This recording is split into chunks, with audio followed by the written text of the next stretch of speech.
Bonjour, je suis Gaëlle Babacar-Veille, je suis juriste de formation, membre de plusieurs organisations de la société civile sénégalaise, membre fondateur de plusieurs initiatives citoyennes au Sénégal.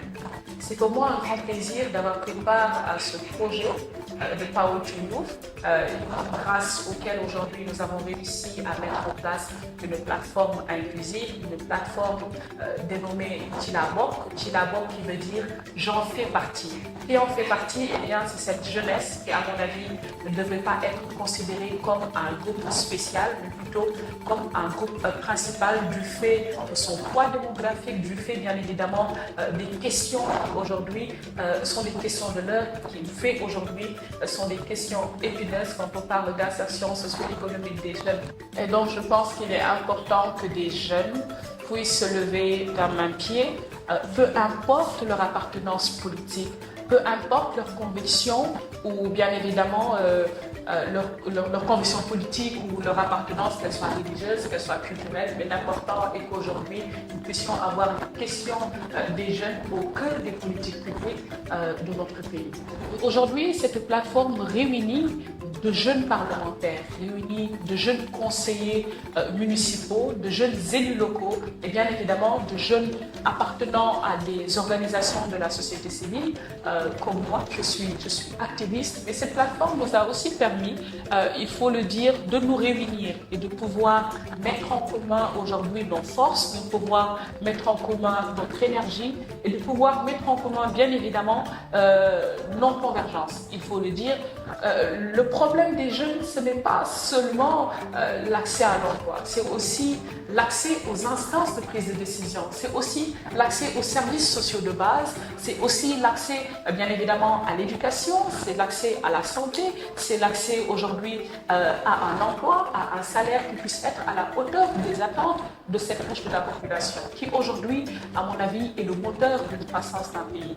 Aujourd'hui au Sénégal, on est à plus de 75% de jeunes qui sont âgés, bien évidemment, d'entre 15 et 35 ans. Et à mon avis, cette couche de la population, au lieu d'être considérée comme une menace ou un obstacle, doit être aujourd'hui une force, doit être aujourd'hui un levier sur lequel tout pays devrait s'appuyer pour atteindre ses objectifs stratégiques en termes de développement social.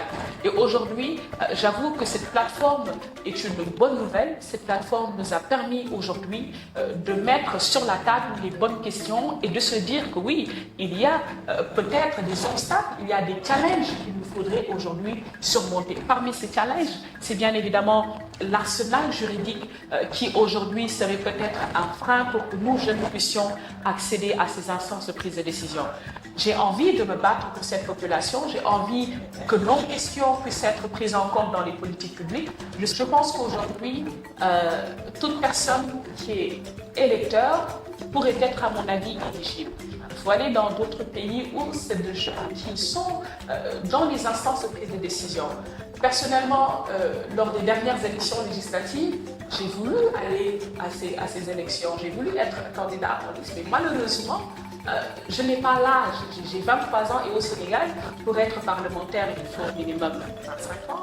Pour être président de la République, il faut avoir minimum 35 ans. Pour une population qui est à 80% de jeunesse, je pense qu'aujourd'hui, c'est très contradictoire. Il faut le dire parce qu'aujourd'hui, il y a beaucoup de limites auxquelles nous sommes confrontés en tant que jeunes. Il y a beaucoup de défis auxquels aujourd'hui, je pense que nous devons surmonter pour atteindre nos objectifs.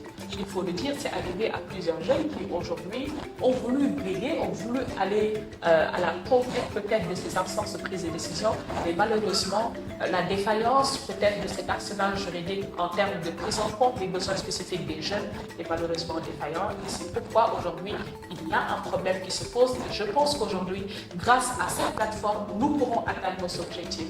Et même au-delà de la PLJ, parce qu'il s'agit aussi des questions liées peut-être à la santé de la reproduction, l'éducation, à la protection des besoins des femmes et des filles. Je pense qu'aujourd'hui, c'est des problèmes auxquels nous devons nous pencher en tant que femmes, mais aussi en tant que jeunes. Cette plateforme nous permettra bien évidemment d'accompagner ces jeunes qui sont déjà dans les instances de prise de décision, parce qu'il faut le dire, les jeunes qui sont membres de la plateforme et qui sont membres de l'Assemblée nationale, qui sont parlementaires, arrivés à l'hémicycle, ils portent les messages de la plateforme. Ils portent les messages que nous diffusons sur nos plateformes. Ils portent les messages de la plateforme Chilabok pour dire que oui, si on est électeur, on doit être éligible. Pour dire que oui, il faudrait rabaisser l'âge d'accès à l'Assemblée nationale, il faudrait rabaisser l'âge d'accès, bien évidemment, aux collectivités territoriales. Je pense qu'aujourd'hui, si nous unissons nos forces avec cette diversité d'acteurs, parce que oui, avec l'appui, bien évidemment, de AMREF, avec l'appui, bien évidemment, de ses partenaires, bien évidemment, nous arriverons à atteindre nos objectifs en termes de PSG, participation significative des jeunes, et pour dire que oui, effectivement, Chilabok, donc nous en faisons partie.